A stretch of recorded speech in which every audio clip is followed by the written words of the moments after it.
কেমন আছো তোমরা সবাই? আশা করি খুব ভালো আছো, আমিও খুব ভালো আছি।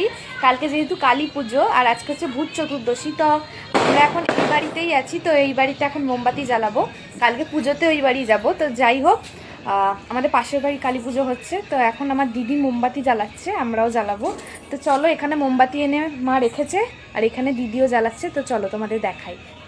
দেখো, এখানে মোমবাতি এনে রেখেছে, যেহেতু 14খানা প্রদীপ জ্বালাতে হয়। তো প্রদীপ জ্বালাবো, কখন কি হবে, মোমবাতি জ্বালালেও কিছু হতে পারে সেটা নয়। এখানে মোমবাতিই জ্বালাচ্ছি।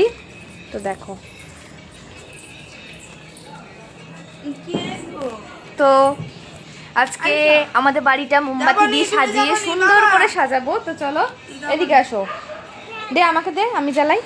তো সবে জ্বালানো শুরু হয়েছে, এখন বাজে রাত্রি 10টা 40। তো মা আসছে, জ্বালাবো। তো চলো বাবা, দেখো কান্নাকাটি করতে নেই, দেখো এই যে দেখো